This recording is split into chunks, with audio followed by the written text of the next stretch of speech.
وہ تو ہم جیسے قسمت کے ستائے ہوئے لوگوں کو فکر کرنی چاہیے، تم تو مقدر کے سکندر ہو، علی ٹھنڈی آہ بھر کے بولا تھا۔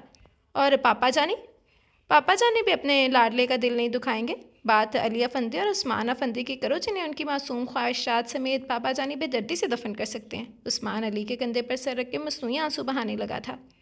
حوصلہ میرے یار، کبھی تو وہ مالک سنے گا۔ علی کا دل بھی درد میں شدت سے پھٹنے لگا تھا۔ تم دونوں سے بات کرنا سراسر بیوقوفی ہے۔ کاش ابو بکر یہاں ہوتا۔ عمر غصے سے اٹھا اور باتھ روم کا دروازہ زور سے بند کیا تو علی نے پیچھے سے ہانک لگائی۔ آئینے کے سامنے کھڑے ہو کے سمجھو سامنے ابو بکر بھائی کھڑے ہیں، انہیں تمام ماجرا سنا ڈالو، وہ کیوں نہیں سنیں گے؟ بھلا تم بھی تو آخر انہی کی روایات کی پیروی کر رہے ہو۔ شٹ اپ، عمر اندر سے چلایا تو دونوں ہاتھ پر ہاتھ مار کر ہنس پڑے تھے۔ ابراہیم افندی کا بزنس پورے ملک میں پھیلا ہوا تھا، اس کے علاوہ ان کا نام بڑی بڑی سماجی شخصیات میں بھی آتا تھا۔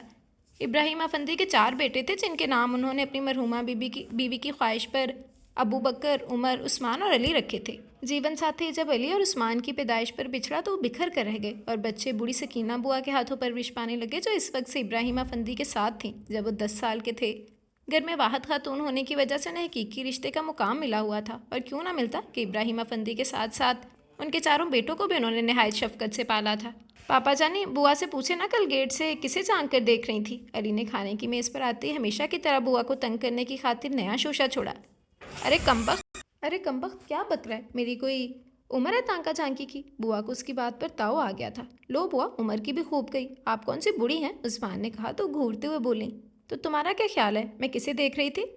وہ آپ خود ہی بتا دیں، اب چھپانے کا کیا فائدہ؟ ابراہیم افندی اور عمر ان کی باتوں پر دھیرے دھیرے مسکراتے کھانا کھا رہے تھے۔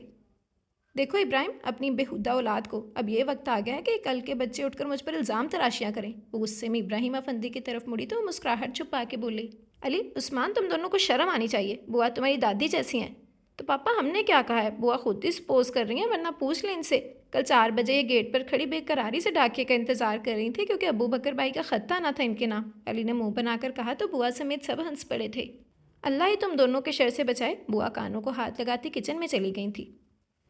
کتنا غضب کا بولی ہو تم دعا؟ ریحانہ اس کے ہاتھ میں چمکتی ٹرافی اور وننگ سرٹیفکیٹ دیکھ کر بولی تھی۔ Thank you, lot of congratulations for you. Rehana ہی تو واحد اس کے کلاس فیلو تھی جو اس کی خوشی کو شیئر کرتی تھی، ورنہ تو باقی فیمیل کلاس فیلوز تو کھل کر اس کے خلاف بولتی تھی۔ کیوں نہ بولتی کہ کوئی بھی میدان ہو وہ سب سے نمایاں ہوتی تھی۔ ریحانہ، یہ سب تمہاری وجہ سے ہوا ہے کہ تمہارا ساتھ ہی مجھے حوصلہ دیتا ہے، دعا اس کے گلے لگ کر بولی تھی۔ نہیں، بلکہ سب تمہاری صلاحیتوں کی بدولت ہو رہا ہے۔ خیر چلو کینٹین چلتے ہیں، دعا نے کہا، اور دونوں کینٹین آ گئی تھیں، مگر وہاں کافی رش تھا، چیزیں لے کے دونوں لان میں آ بیٹھی تھی۔ دعا کوپ کا سپ لیتے ہوئے ریحانہ رکی تھی۔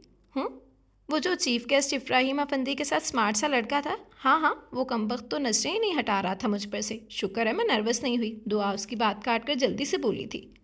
یہی بات میں نے بھی نوٹ کی تھی، جب بھی میں اسے دیکھتی وہ تمہیں ہی دیکھ رہا ہوتا تھا، ریحانہ نے تائید کی تھی۔ اور پتہ ہے میں نے تو تب نوٹ کیا جب سامیہ کی بات میرے کان میں پڑی کہ کتنا سمارٹ ہے، مگر یہ بھی اسی کمبخت کو دیکھ رہا ہے، جیسے ہال میں سوائے دعا کے کوئی اور ہے ہی نہیں۔ اچھا جی جناب، بہرحال تھا بہت سمارٹ، شاید ابراہیم افندی کا کوئی قریبی رشتہ دار تھا، کیونکہ ان سے بہت مل رہا تھا۔ ریحانہ نے اندازہ لگایا تھا، پاس سے گزرتا کلاس فیلوز گروپ تنزن ہنس کے بولا تھا۔ رشتہ دار نہیں تھا بلکہ بیٹا تھا، عمر افندی۔ بڑی معلومات ہیں آپ کی، ریحانہ تیکھے انداز میں بولی تو سامیہ نے گردن اکڑا کے جواب دیا، اس لیے کہ وہ ہماری کلاس کا ہے، ہائی کلاس کی معلومات ہمارے پاس نہیں ہوں گی تو کیا لوور کلاس کی لڑکیوں کے پاس ہوں گی؟ وہ دعا کو دیکھ کر ہنس کر بولی تو دعا کو تو گویا آگ ہی لگ گئی تھی۔ مگر ہائی کلاس کے لوگ ہائی کلاس کی کوٹی لڑکیوں کی بجائے معصوم اور سادی لڑکیوں کے دیوانے ہوتے ہیں، ریحانہ نے جواب دیا، کیونکہ دعا تو ان کے منہ لگنا ہی نہیں چاہتی تھی۔ اچھا، اتنی خوش فہمیاں، لیکن miss Rehana keep it in your mind کہ وہ تم جیسیوں کی طرف اس وقت مڑتے ہیں جب ہم انہیں نو لفٹ کہہ دیتے ہیں، اور تم لوگوں کی کلاس تو خیر ہر لمحہ کہ پھل کی طرح گود میں گرنے کو تیار رہتی ہے۔ شٹ اپ سامیہ، اب کے دعا کی برداشت جواب دے گئی تھی۔ سچائی کو فیس کرنا سیکھو مس دعا، کیوں اتنا چلا رہی ہو؟ میں نے کون سا تمہاری دم پر پاؤں رکھ دیا ہے؟ وہ مکاری سے مسکرائی تھی۔ تم لوگوں کی کلاس اور اس کی گھٹیا ذہنیت کو میں پاؤں کی جوتی سے زیادہ اہمیت نہیں دیتی، دعا نے حقارت سے کہا تو وہ جاتے جاتے بولی، ہاتھ نہ آئے تو کڑوی۔ چھوڑو یار، یہ جلتی ہیں تم سے۔ ریحانہ نے اسے کول ڈاؤن کرنا چاہا۔ ریحانہ اور دعا دونوں کا تعلق متوسط طبقے سے تھا۔ ریحانہ کے والد سعودی عرب میں تھے، جبکہ دعا کے ابو متین الرحمان بینک میں ملازم تھے، اور دعا ان کی اکلوتی اولاد تھی۔ ابو، آپ اور امی کی دعاؤں کی وجہ سے آج پھر مجھے فرسٹ پرائز ملا ہے، دعا باپ کے شفیق سینے سے لگ کر بولی تو انہوں نے اس کے بال چوم لیے۔ خدا تمہیں ہر مقام پہ اول رکھے، آپ کی دعائیں ہی تو مجھے نوازتی ہیں ابو، وہ پیار سے بولی۔ بیٹا اب کیا پروگرام ہے؟ ایگزام سے تو تم فارغ ہو چکی ہو۔ انہوں نے اس کا پروگرام پوچھا کیونکہ وہ باقی خاندان والوں کی طرح اولاد کی مرضی کے خلاف نہیں کرتے تھے کچھ بھی۔ ابو جرنلزم میں ماسٹرز کرنے کے بعد یقیناً کوئی اخبار ہی جوائن کروں گی۔ ریحانہ کے ماموں نے اپنے اخبار سے آفر دی تو ہے، وہ چیف ایڈیٹر ہے نا روزنامہ پاسبان کے۔ دعا نے انہیں تفصیل سے بتایا تو تمام بات اطمینان سے سن کے بولے، بیٹا پھر بھی تسلی کر لینا پہلے۔ یو ڈونٹ وری ابو، ریحانہ قابل اعتبار ہے، میں جو کچھ بھی آج ہوں صرف اس کے دیے ہوئے ہمت و حوصلے کی بدولت ہوں، وہ مجھے کبھی بھی غلط مشورہ نہیں دیتی۔ دعا نے انہیں مطمئن کیا تھا۔ ٹھیک ہے بیٹی، اچھا اب اٹھو، تمہاری ماں نے آج کریلے گوشت بنایا۔ وہ ہنس کر بولے تو وہ ان کے ساتھ دسترخوان پر آ گئی تھی۔ صرف 10 دنوں کے بعد ہی اس نے اخبار کا دفتر جوائن کر لیا اور پھر بھرپور انداز میں اپنے کام میں مگن ہو گئی کہ یہی اس کی فطرت تھی، ہر کام میں بھرپور طریقے سے انوالو ہو جاتی تھی۔ آئی کانٹ بلیو اٹ، ابراہیم افندی عثمان اور علی کی زبانی عمر کی بات سن کے بولے تھے۔ ہمارا تو جھوٹ بھی آپ کو سچ لگتا تھا اور عمر کی سچ بات کو بھی نہیں تسلیم کر رہے آپ، علی منہ بنا کے بولا تھا۔ نہیں خیر، جس بات تو کسی وقت بھی حملہ کر سکتے ہیں۔ اچھا کیا نام ہے اس لڑکی کا؟ وہ کچھ سلجھے۔ دعا، علی نے جھٹ سے بتایا تھا۔ وہ لڑکی تھی تو بڑی ذہین، مگر صاحبزادے نے اس کے دولت مندوں کے بارے میں خیالات نہیں سنے کیا؟ پاپا وہ خیالات بقول عمر کے اس کے ان دولت مندوں کے بارے میں تھے جن کا دین ایمان سب دولت ہو، جس کی وجہ سے وہ اپنی روایات اور اخلاقی قدروں سے دور ہو جاتے ہیں، اور خدا نہ کرے ہم ان امیروں میں سے ہوں۔ عثمان کی بات پر ابراہیم افندی نے حیرت سے اپنے اصلاح پروا بیٹے کو دیکھا اور سینے سے لگا کے بولے، ہاں بیٹا خدا نہ کرے۔ پاپا پھر اسے کب عمر کے لیے پرپوز کریں گے؟ علی نے بے تابی سے پوچھا۔ معلومات تو لینے دو پہلے اس کے بارے میں۔ وہ اس کے بے صبرے پن پر ہنسے تو ان کا ہاتھ پکڑ کر بولا، پاپا جی چاہتا ہے بس جلدی سے یہ گھر لڑکیوں سے بھر جائے۔ اس کے اندر کی حسرت لبوں پر آ گئی تھی، بھلا کیوں نہ ہوتی؟ دادی انہوں نے دیکھی نہ تھی، ماں نے پیدا کر کے جدائی دے دی، اور بہن تھی نہیں، بھلا وہ کیوں نہ ترس تھے۔ اوکے بیٹا، انشاءاللہ نیا سال تمہاری خواہش کو پورا کرے گا۔ میں دیر نہیں کروں گا، ابراہیم افندی اس کا کندھا تھپک کے بولے تھے۔ رات کھانے پر ابراہیم افندی نے عمر سے بات کی تو اسے جھٹکا لگا۔ نہیں پاپا، یہ جھوٹ بول رہے ہیں۔ علی اور عثمان بالکل سچ کہہ رہے ہیں کہ انہوں نے یہ بات سر چکا کے نہیں بلکہ سر اٹھا کے کہی تھی، ابراہیم افندی نے کہا تو علی اور عثمان نے کالر اکڑائے تھے۔ عمر کو بتاتے ہی بنی، میرے لال میں صدقے جاؤں، کتنے خوشی کی بات ہوگی جب اس گھر میں بہو آئے گی، مگر خیال کرنا تم بھی ابو بکر کی طرح لڑکی لے کر ولایت نہ جا بسنا۔ بوا گرم چپاتیاں کچن سے لاتے ہوئے اس خبر پر بے تحاشا خوش ہوئی تھی۔ نہیں بوا، میری جڑیں اس دھرتی سے بہت مضبوطی سے بندھی ہیں، میں کہیں نہیں جاؤں گا، عمر مضبوط لہجے میں بولا تو بوا اسے دعائیں دینے لگی تھی۔ جیتے رہو میرے چاند، خدا میری عمر بھی تمہیں دے دے۔ رہنے دے بوا، اب آپ کی عمر ہے ہی کتنی تو بانٹتی پھر رہی ہیں۔ عثمان بھلا کب زیادہ دیر سنجیدہ رہ سکتا تھا؟ اس کی بات پر سب ہنس پڑے تھے۔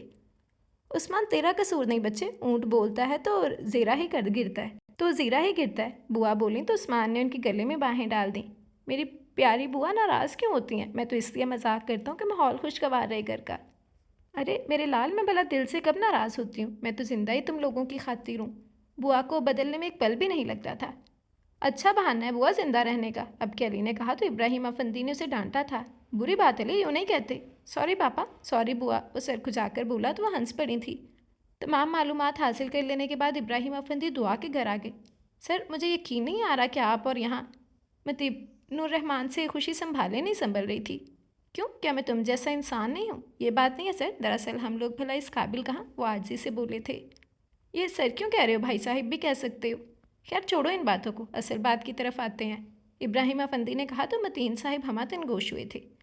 متین صاحب، یہ ریت ہے زمانے کی کہ جس بیٹی کو آپ پیدا کرتے ہیں، پڑھا لکھا کر جوان کرتے ہیں، اسے ایک نہ ایک دن رخصت کرنا پڑتا ہے، کہ رسول خدا بھی اپنی بیٹیوں کو اپنے پاس نہیں رکھ سکے تھے، ہمیں بھی رسول صلی اللہ علیہ وآلہ وسلم کی سنت پر عمل کرنا پڑتا ہے، اور آج اسی مقصد کے لیے میں آپ کے گھر پر سوالی بن کے آیا ہوں کہ اپنی بیٹی دعا کو میری بیٹی بنا دیں۔ ابراہیم افندی کی اس بات پر حیرت سے متین الرحمان نے انہیں دیکھا تھا۔ میری خوش قسمتی ہوگی اگر آپ یہ پرپوزل قبول کریں گے تو، ابراہیم افندی نے کچھ دیر خاموشی پر کہا۔ لیکن کہاں آپ، کہاں ہم؟ متین الرحمان کو یقین نہیں آ رہا تھا۔ آپ بھی انسان ہیں اور میں بھی، ہم صرف انسان ہیں، ایک کلمہ پڑھتے ہیں، ایک نبی صلی اللہ علیہ وآلہ وسلم کو مانتے ہیں، پھر کیا فرق ہے؟ ابراہیم افندی ان کی بات سمجھ تو چکے تھے مگر پھر بھی امیری غریبی کو درمیان میں نہ لائے۔ فرق تو ہے سیٹھ صاحب، یہ آپ کی عظمت ہے کہ آپ اسے محسوس نہیں کر رہے۔ متین الرحمان نے حقیقت پسندی کا مظاہرہ کیا۔ یہ فرق رب کی طرف سے ہے، اور پھر میرے خیال میں انسان نہ تو دولت کی وجہ سے بڑا ہوتا ہے اور نہ چھوٹا، آپ بھی اسے محسوس نہ کریں۔ ٹھیک ہے، میں گھر میں مشورہ کر لوں پھر کوئی جواب دے سکوں گا، متین الرحمان نے روایتی حامی بھری۔ جی یہ تو ہے، آپ بھابھی سے بات کریں اور دعا سے اس کی پسند پوچھیں کیونکہ اس کا حق ہے یہ۔ ٹھیک ہے ابراہیم بھائی، اب کے متین الرحمان صاحب ذرا بے تکلفی سے بولے تو بے تحاشا خوش ہو گئے تھے۔ دعا بیٹی، ہمیں تم سے ایک بات کرنی تھی۔ متین الرحمان نے دعا کو کمرے میں بلایا تو وہ ماں کے پاس بیٹھ گئی۔ جی ابو؟ بیٹا جو بات کروں گا وہ ہر بیٹی کا مقدر ہوتی ہے۔ انہوں نے تحمید باندھی تو دعا الجھی تھی۔ ابو آپ بات کریں۔ بیٹی تم ہماری اکلوتی اولاد ہو، ہم نے بہت پیار اور محبت سے تمہیں پالا، مگر اب وقت آ گیا ہے کہ ایک اور فرض بھی ادا کر دیں۔ ان کی سمجھ میں نہیں آ رہا تھا کہ کیسے بات شروع کریں۔ امی کیا بات ہے آخر؟ دعا پریشان ہو گئی، مگر پھر تمام بات جان کے وہ بالکل چپ ہو گئی۔ یہ درست تھا کہ اب اس کے رشتے آ رہے تھے، مگر اتنے اونچے گھرانے کا تو اس نے سوچا بھی نہ تھا۔ دعا بیٹی تمہیں ایک نہ ایک دن یہاں سے جانا ہے، امی نے کہا تو وہ دھیرے سے اٹھی اور باپ کے قدموں میں بیٹھ کر آرام سے بولی تھی۔ امی مجھے بھلا کیا اعتراض ہو سکتا ہے آپ کے کسی بھی فیصلے پر، مگر ابو پلیز یہاں نہیں۔ مگر کیوں بیٹی، بہت امیر لوگ ہیں وہ تو، امی نے کہا تو وہ جھنجھلا کر بولی تھی۔ امی آپ لوگوں نے کب میری آنکھوں میں دولت کی ہوس دیکھ لی کہ دولت کو باعث کشی سمجھ رہی ہیں میرے لیے؟ بیٹی تم جذباتی ہو رہی ہو، یہ خوش قسمتی ہے تمہاری کہ اتنے شریف لوگ ہمارے گھر آئے ہیں، ابو نے سمجھایا۔ ابو دولت والے کبھی شریف نہیں ہوتے، ان کی فطرت میں ہی یہ چیز نہیں ہوتی، البتہ یہ شرافت کا خول ضرور چڑھاتے ہیں۔ وہ تلخ ہوئی تھی۔ یوں نہ کہو دعا، فیصلہ کرنا ہمارا حق ہے، مگر کسی پر بہتان باندھنا اچھی بات نہیں ہے، امی نے کہا تھا۔ امی میں ان کے لیے خاص طور پر نہیں کہہ رہی، عام رائے دے رہی ہوں، مگر اس وقت ہم تمہاری رائے دولت مندوں کے بارے میں نہیں بلکہ ان کے لیے مانگ رہے ہیں، ابو نے کہا تو وہ سر جھکا کر فقط اتنا کہہ سکی تھی۔ ابو میرے خواب کبھی بھی اونچے محلوں کے نہیں تھے، اور نہ ہی آپ نے میری تربیت اور فطرت میں دولت کی کشش کا جذبہ ڈالا ہے۔ میں جیسی ہوں ویسے ہی لوگوں میں رہنا چاہتی ہوں، میں نے کبھی بھی ایسا نہیں چاہا۔ آپ بھی یقیناً مجھے کسی امیر گھرانے کی بنی سنوری بہو کے روپ میں نہیں دیکھنا چاہیں گے۔ میرے خواب میرے اپنے جیسوں کے لیے ہیں، آپ بھی مجھے اپنی زندگی گزارنے دیں۔ اس نے فیصلہ سنا دیا تھا۔ پھر بھی سوچ لو بیٹی، میں نے سوچ بھی لیا اور سمجھ بھی گئی ہوں۔ آپ بھی اس بات کو سمجھے کہ دولت تمام خوشیوں کی ضامن نہیں ہوتی، زندگی اور اچھی زندگی کی کچھ اور ضروریات ہوتی ہیں۔ آگے آپ لوگوں کی مرضی۔ اس کے بعد وہ رکی نہیں اور سیدھی اپنے کمرے سے چلی آئی تھی۔ وہ اس وقت تم لوگوں کی طرف بڑھتے ہیں جب ہم انہیں نو لفٹ کرتے ہیں، اور تمہاری کلاس تو ہر لمحہ پکے پھل کی مانند ان کی گود میں گرنے کو تیار ہوتی ہے۔ سامیہ کا کہا ہوا جملہ ذہن میں گونجا، مگر دوسرے ہی پر عمر افندی کا چہرہ نظروں کے سامنے گھوم گیا تھا۔ کسی بھی اچھی لڑکی کا آئیڈیل ہو سکتا تھا وہ، اور وہ میرا طلبگار ہے۔ اس نے بینڈ کھولتے ہوئے سوچا۔ لمبے گھنے سیاہ بال شانوں پر بکھر گئے۔ کتنا مغرور ہونے لگتا ہے انسان جب اسے پتہ چل جائے کہ کوئی اس کے حوالے سے سوچتا ہے۔ نہیں، سوچتے سوچتے رات کے 2 بجے تو وہ خود سے بولی، جو بات دماغ کو قبول نہیں ہے اسے دل میں ڈالنے کا فائدہ۔ انکار کر دیا۔ ابراہیم افندی کی بات پر عثمان اور علی افندی کو حیرت کا جھٹکا لگا۔ وہ تو شکر تھا بھی عمر آفس سے نہیں لوٹا تھا۔ کیوں پاپا؟ علی نے مایوسی سے پوچھا۔ کیا کمی ہے عمر میں؟ بیٹا میں کیا کہہ سکتا ہوں، انہوں نے کوئی ریزن تو نہیں بتایا، سوائے اس کے کہ دعا کو یہ پرپوزل قبول نہیں۔ وہ صوفے پر بیٹھتے ہوئے بولے تھے۔ دعا کو؟ لڑکیاں تو ایسے رشتوں کے خواب دیکھتی ہیں پاپا، عثمان نے کہا تھا۔ بیٹا اس نے جو تقریر کی تھی وہ لفاظی یا صرف تقریر نہیں تھی، اس کے اپنے خیالات تھے، شاید یہی وجہ ہو۔ پاپا جانی عمر تو بہت انوالو ہو گیا، علی نے جھجکتے ہوئے بتایا تو انہوں نے ایک دم سر اٹھا کر انہیں دیکھا تھا۔ کیا واقعی؟ جی پاپا، تو پھر کیا کیا جائے؟ وہ بھی پریشان ہو گئے کہ ان کی زندگی کی یہی خواہش تھی کہ ان کے بچوں کو ہلکا سا کانٹا بھی نہ چبھنے پائے۔ پاپا ایک دفعہ پھر جائیں، شاید بات بن جائے، علی نے مشورہ دیا تو انہوں نے حامی بھر لی اور ساتھ ہی انہیں عمر کو بتانے سے منع کیا تھا۔ پاپا یہ بھی تو ہو سکتا ہے کہ اس کا انٹرسٹ، میرا مطلب ہے کہ دعا کا انٹرسٹ کہیں اور ہو۔ کچھ دیر بعد عثمان نے کہا تو ابراہیم افندی بولے، میں بھی ہم اس بارے میں تو سوچا ہی نہیں تھا۔ بہرحال آپ کو پتہ چل جائے گا جب آپ دوبارہ وہاں جائیں گے تو، علی نے فوراً کہا اور دل ہی دل میں خدا نہ خواستہ پڑا تھا۔ رات کے کھانے کے بعد عمر افندی کے ساتھ ابراہیم افندی حسب معمول واک کے لیے نکلے تو وہ پوچھنے لگا، پاپا جانے کافی دنوں سے کسی کتاب پر ڈسکشن نہیں ہوئی، آپ نے کوئی نئی کتاب نہیں پڑھی ان دنوں؟ ہاں بیٹا، کافی دنوں سے کوئی اچھی کتاب نہیں پڑھ سکا، لیکن اس ویکینڈ کے لیے واصف علی واصف کی قطرہ قطرہ کلزم لی ہے۔ پاپا پڑھ کے مجھے دے دیجیے گا، میں پڑھ کے آپ سے ڈسکس کروں گا۔ اوکے۔ ابراہیم افندی اس کی اپنی طرح ادب سے دلچسپی پر بہت خوش ہوتے تھے، ورنہ ابو بکر، عثمان اور علی تو اردو ادب سے کوئی خاص دلچسپی نہ رکھتے تھے۔ ٹھیک ہے بیٹا۔ پاپا ویسے میں نے واصف علی واصف کی ایک کتاب بھی پڑھی ہے، کیا زبردست کتاب ہے، عمر نے بحث کی ابتدا کی۔ ہاں بیٹا، حقیقت سے قریب لکھنے والے زبردست ہی ہوتے ہیں۔ بابا کبھی کبھی تو یوں لگتا ہے وہ ہمیں ڈیفائن کر رہے ہیں۔ وہ کیسے؟ جیسے ایک جگہ کہتے ہیں جب آنکھ دل بن جاتی ہے تو دل آنکھ بن جاتا ہے۔ پاپا یہ بالکل صحیح بات ہے، یقین کریں آج کل تو میری آنکھ بھی دل اور دل آنکھ بن چکا ہے۔ عمر بیٹا میں بھی تمہاری آنکھوں میں تمہارے دل کی خواہشوں سمیت دھڑکتا تمہارے دل کو خواہشوں سمیت دھڑکتا دیکھ رہا ہوں، مگر بیٹے انسان کو ہر صورتحال کے لیے خود کو تیار رکھنا چاہیے، چاہے وہ زندگی کا عام صحیح معاملہ کیوں نہ ہو۔ زندگی کے بارے میں خواہشات حساب کا سوال تو نہیں ہوتے۔ یہ تو میں جانتا ہوں پاپا، اور نہ ہی ان کا جواب آپ کے سوال کی طرح آ سکتا ہے، مگر بعض معاملات اپنے اختیارات میں ہوتے ہی کب ہیں۔ اس کی بات پر ابراہیم افندی کا دل دکھی ہو گیا۔ وہ بھی مجبور تھے، ہر کام انسان اپنی مرضی کے مطابق نہیں کروا سکتا، کچھ فیصلے قدرت دوسرے کے حوالے بھی کر دیتی ہے۔ اگلے دن وہ دوبارہ متین الرحمن کے سامنے تھے۔ میں شرمندہ ہوں ابراہیم بھائی، مگر دعا راضی نہیں ہے، اور آپ جانتے ہیں کہ معاملے زبردستی کے نہیں ہوتے۔ بالکل میں مانتا ہوں، اور زبردستی کر بھی نہیں رہا، مگر کوئی وجہ بھی تو بتائیں۔ ابراہیم افندی وجہ جاننا چاہتے تھے۔ وجہ وہی ہے، ہمارے اور آپ کے درمیان فرق۔ متین الرحمن نے چھپانا مناسب نہ سمجھا تھا۔ اس کے خیال میں وہ اپنے جیسے لوگوں میں زیادہ خوش رہے گی۔ اگر آپ مناسب خیال کریں تو میں دعا بیٹی سے بات کروں؟ ابراہیم افندی اسے ہر قیمت پر منانا چاہتے تھے۔ اگر آپ سمجھتے ہیں کہ اس کا کوئی نتیجہ نکل سکتا ہے تو یو آر ویلکم۔ متین الرحمن بھی ان کی شرافت کے قائل ہو چکے تھے۔ ٹھیک ہے، میں شام کو آؤں گا، اور واقعی شام کو وہ اس کے سامنے تھے۔ دعا سر جھکائے بیٹھی تھی، متین الرحمن اندر نہ آئے۔ بیٹی تم نے کیوں انکار کیا؟ میرا مطلب ہے کوئی وجہ؟ سر میرے خیال میں رشتہ اپنے جیسوں میں ہی ہو تو مناسب رہتا ہے۔ وہ پڑھی لکھی لڑکی تھی، اپنے خیالات کا اظہار کرنا اچھی طرح جانتی تھی۔ تو کیا ہم اس قابل نہیں کہ تمہارا ہاتھ مانگ سکیں؟ ہم اس قابل نہیں ہیں سر، انہیں کے انداز میں بولی تو وہ سر نفی میں ہلاتے ہوئے بولے۔ پہلے تو تم مجھے سر نہ کہو، میں تمہارا انکل ہوں، اور دوسری بات کہ کسی کو بغیر پرکھے ریجیکٹ کرنا بھی اچھی بات نہیں ہے، انہوں نے سمجھایا تھا۔ انکل میں بہت اچھی طرح جانتا ہوں کہ آج جو آپ اتنی محنت دکھا رہے ہیں، کل یہی آپ کی زبان سے حقارت کے روپ میں نکلے گی۔ آپ کی سوسائٹی کی اقدار ہماری کلاس سے مختلف ہیں، یہی چیزیں کل آپ کو میرا کمپلیکس لگیں گی۔ آپ کچھ عرصے بعد شاید اس تنگ گلی میں آتے ہوئے بھی گھبرائیں، اس تنگ سے گھر میں آپ کا دم گھٹنے لگے۔ میرے خاندان کو اپنے رشتہ داروں سے ملاتے ہوئے آپ کو شرمندگی ہوگی، اور شاید میرے سر پر دوپٹہ آپ کو میرا گوار پن لگے۔ میں بچوں کو مذہب کی طرف راغب کروں گی تو آپ مجھے تنزن ملا نہیں کہیں گے، اور پھر شاید آپ کو بچوں کا ابو کو نانا جان کہہ کر پکارنا بھی ناگوار گزرے۔ نہیں، میں اپنی زندگی اپنے ہی ہاتھوں قابل رحم نہیں بنا سکتی۔ آج اپنی خواہش ہے آپ کی تو آپ کو یہ فرق نہیں لگ رہا، مگر کل یہی فرق زندگیاں چیرن کر دے گا۔ وہ پھٹی تو پڑی، وہ خاموشی سے سنتے رہے، اسے کھل کر بولنے دیا۔ بیٹی شادی تو تم جہاں بھی کرو گی جوا ہی ہوگا، ہار جیت کے چانسز ہر جگہ 50-50 ہی ہوں گے، لیکن تم سے ایک درخواست ہے، ہمیں دولت کے ترازو میں نہیں بلکہ انسانیت محبت کے ترازو سے تولو۔ اور ایک بات اور، دولت جب حلال طریقے سے کمائی جائے تو انسان کو انسان رہنے میں کوئی تکلیف نہیں ہوتی۔ دولت ان لوگوں کے خون کا رنگ بدلتی ہے جو جائز ناجائز طریقوں سے اسے حاصل کریں۔ میں اور میرے بیٹے صرف محبت کرنا جانتے ہیں، اور محبت بھرے دل توڑنا گناہ ہوتا ہے۔ تم یقین کرو بیٹی، میرے گھر میں تمہارے انکار سے سوگ کی سی کیفیت ہو گئی ہے۔ تو گیا آپ لوگ اپنی خوشی کے لیے اپنی مرضی کا فیصلہ چاہتے ہیں؟ نہیں، یہ بات نہیں، مگر بغیر کسی وجہ کے اپنی خوشیاں لٹتے بھی نہیں دیکھ سکتے۔ میری بھی ہر والد کی طرح خواہش ہے کہ میرے بیٹے کی خواہش حسرت نہ بنے۔ خدا گواہ ہے کہ میں غلط فیصلہ تمہارے لیے بھی نہیں کر رہا، اس لیے کہ میری اگر بیٹی نہیں ہے تو اس کا مطلب یہ بھی نہیں ہے کہ مجھے بیٹیوں کی عزت اور زندگی کی پرواہ نہیں۔ تمہارے بارے میں بھی میں اتنا ہی مخلص ہوں جتنا اپنی سیگی بیٹی کے متعلق ہوتا۔ انہوں نے یقین دلانا چاہا، مگر وہ چاہتے ہوئے بھی تسلیم نہیں کر سکتی تھی۔ وہ مایوسی سے وہاں سے چلے گئے۔ بیٹا عمر، ہم کسی کی فطرت نہیں بدل سکتے، اور اس کی فطرت میں دولت مندوں سے نفرت شامل ہے، ابراہیم افندی نے تمام معاملات اسے بتا کے سمجھایا۔ عمر چپ چاپ سنتا رہا اور پھر اپنے کمرے میں چلا آیا۔ میں نے تو کبھی بند آنکھوں سے خواب نہیں دیکھے تھے دعا کہ ان کی تعبیر مجھے رلا دے۔ کبھی وہ دعا نہیں مانگی تھی جو بد دعا بن کے لوٹ آئی۔ تم سوکھی ریت تو نہیں تھی جو میری مٹھی سے پھسل جاتی، تم تو میری گیلی آنکھوں کا روشن خواب تھیں، میری سانسوں سے نکلنے والی اور میرے لبوں سے مانگی جانے والی پہلی دعا تھی۔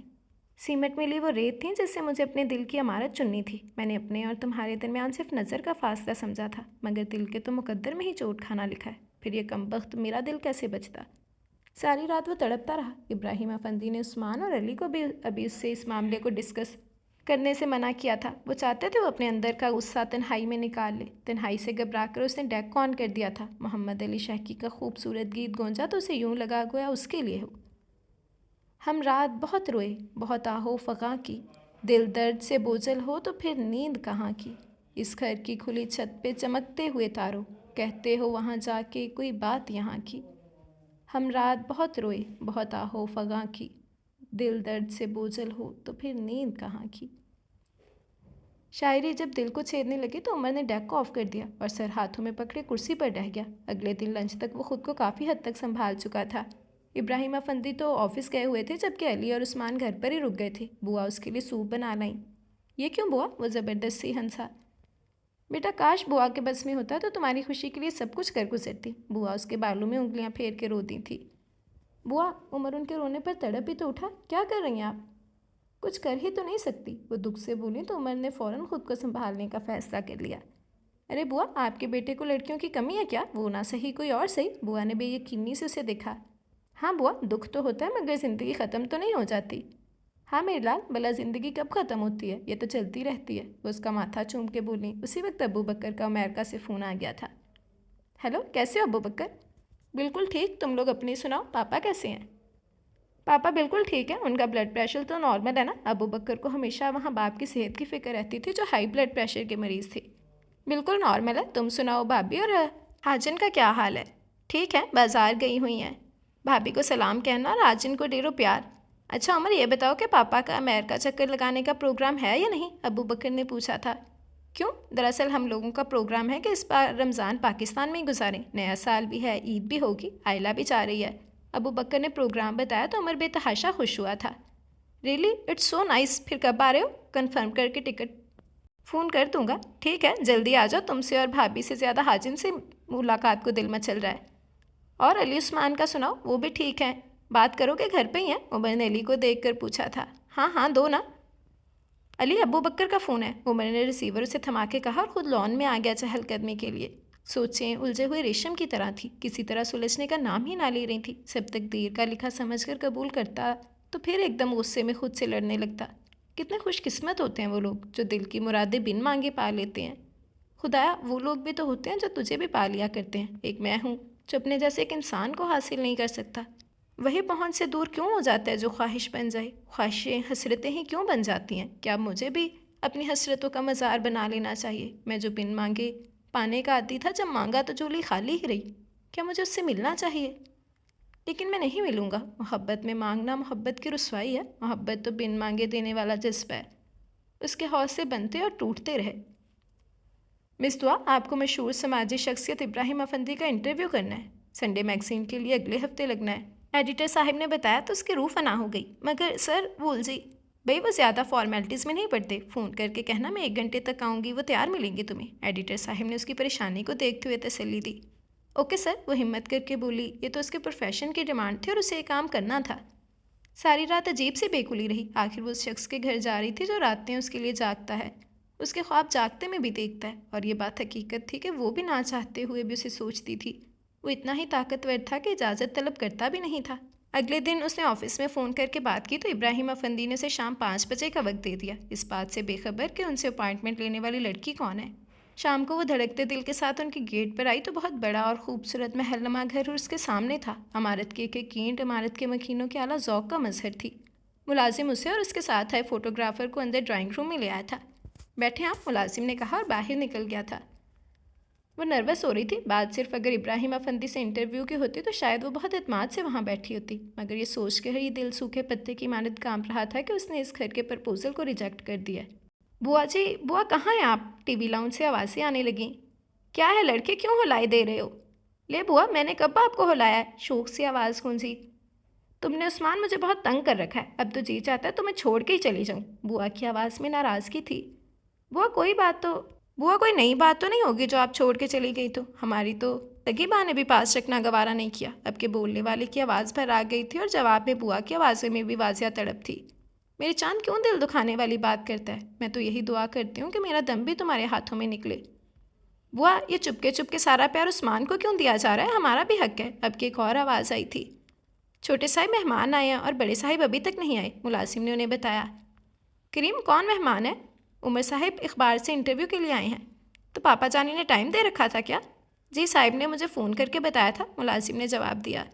پھر تو پاپا کو پہنچنا چاہیے تھا۔ خیر میں اٹینڈ کرتا ہوں۔ کچھ دیر بعد پردہ ہٹا اور عمر افندی دروازے پر ہی کھڑا رہ گیا۔ دعا گھبرا کر اٹھی، گیٹ عبور کرتے ہوئے سے توقع تو تھی کہ اس کا سامنا ہو سکتا ہے، مگر اب یوں لگ رہا تھا جان بس نکلنا ہی چاہتی ہے۔ عمر، پاپا کے آنے تک ہم انٹرویو دے دیتے ہیں، عثمان اور علی تیزی سے اندر آتے ہوئے بولے تو وہ دونوں چونک۔ عمر افندی خود کو سنبھال کے بولا، آپ یہاں دعا بیٹھیں، پاپا 15 منٹ تک آئیں گے، تب تک عثمان اور علی آپ کو کمپنی دیں گے۔ عثمان اور علی بھی نام دعا پر چونکے تھے ایک پل کو۔ آپ دعا ہیں؟ علی نے حیرت سے پوچھا تو دعا نے جواب دیے بغیر سر جھکا لیا۔ پلیز آپ بیٹھیں۔ عثمان نے موقع کی نزاکت کو بھانپتے ہوئے عقلمندی کا مظاہرہ کیا کہ اس کے ساتھ فوٹوگرافر بھی تھا۔ تھینک یو، دعا نے بیٹھتے ہوئے کہا تو فوٹوگرافر عثمان کی طرف مڑ کے بولا، اگر آپ مائنڈ نہ کریں تو میں آپ کے گھر کی کچھ فوٹوگرافس لے لوں؟ Why not, you are welcome. بھلا عثمان کیسے انکار کرتا، دل کی بات پورے ہونے پر، کہ وہ چاہتا تھا کہ عمر اور وہ بات کر لیں ایک دفعہ۔ آئی، میں اور علی آپ کو گائیڈ کرتے ہیں۔ وہ اسی لیے باہر نکل گیا تو عمر کچھ توقف کے بعد بولا، دعا بغیر کسی وجہ کے کسی کو ریجیکٹ کر دینا انصاف تو نہ ہوا؟ عدالت بھی بغیر جرم سنے سزا نہیں سناتی۔ وہ جانتے تھے کہ وہ کس حوالے سے بات کر رہا ہے۔ آپ کا کیس اس لیے چاہتی نہیں کہ ایک تو یہ کیس میرے لیے بیکار تھا اور دوسرے میرے حد اختیار سماعت میں بھی نہ تھا۔ دل اپنے مقدمے کے لیے کسی اختیار یا سماعت کو نہیں تسلیم کرتا، یہ جہاں چاہے اپنا کیس فائل کر سکتا ہے، وہ سنجیدگی سے بولا تھا۔ یک طرفہ جذبے آپ زبردستی کسی دوسرے پر ڈال کے دو طرفہ نہیں کر سکتے۔ مجھے افسوس ہے میں آپ سے معاشرت کرتی ہوں کہ یہ میرا آخری فیصلہ ہے، مگر کوئی وجہ بھی تو ہو۔ وجہ تو سامنے ہے، مگر اپنی آنکھیں بند کر رکھی ہیں، وہ ہنس کے بولی تھی۔ باخدا مجھے نہیں پتا۔ تو پھر سنیں، آپ ایک بہت بڑے سیٹ کے بیٹے ہیں جبکہ میں ایک معمولی ملازم کی بیٹی ہوں۔ آپ دولت مند ہیں جبکہ میں ایک غریب لڑکی ہوں، وہ تلخی سے بولی۔ یہ دولت کہاں سے آ گئی درمیان میں؟ وہ غصے سے بولا تو دعا اس کے چہرے پر نظریں جما کے بولی، یہ دولت ہی تو ہے درمیان میں۔ جب میں اس کی پرواہ نہیں کر رہا، میرے خاندان والے نہیں کر رہے، تو تم کیوں اسے ریزن بنا رہی ہو؟ اس لیے کہ میں حقیقت پسند ہوں، اور دوسری بات یہ کہ میرا حق ہے اپنے بارے میں اپنی مرضی سے فیصلہ کر سکوں۔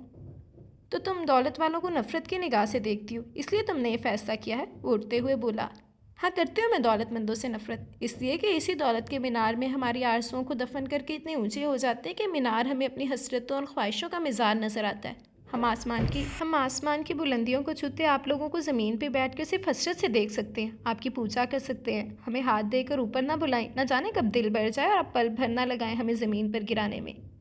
دعا تم بدگمان ہو، اور زندگی اور خوشیوں کی ضمانت تو صرف خدا تعالیٰ کی ذات ہی دے سکتی ہے، انسانوں کا کام نہیں ہے۔ بہرحال میں اپنی خواہشوں کو تم پر مسلط نہیں کروں گا، مگر ثابت کروں گا کہ دولت والے ہمیشہ ایک سے نہیں ہوتے۔ تم چائے پیو۔ وہ بات ختم کر کے ٹرالی اس کی طرف بڑھا کے بولا تھا، پاپا ابو بکر بھائی کا فون آیا تھا، وہ پاکستان آ رہے ہیں۔ عثمان نے ناشتے کی ٹیبل پر بتایا تو ابراہیم افندی خوشی سے بولے، واقعی کب آ رہا ہے ابو بکر؟ کیا آئلہ اور حاجن بھی آ رہی ہیں؟ جی پاپا، اس بار وہ رمضان، نیا سال اور عید ہمارے ساتھ ہی منائیں گے، علی نے کہا تو ان کا دل خوشی سے بھر گیا تھا۔ صبح بخیر پاپا۔ عمر آیا تو ابراہیم افندی نے بھی اختیار اس کے چہرے پر نظریں ڈالی اور زبردستی مسکرائے تھے۔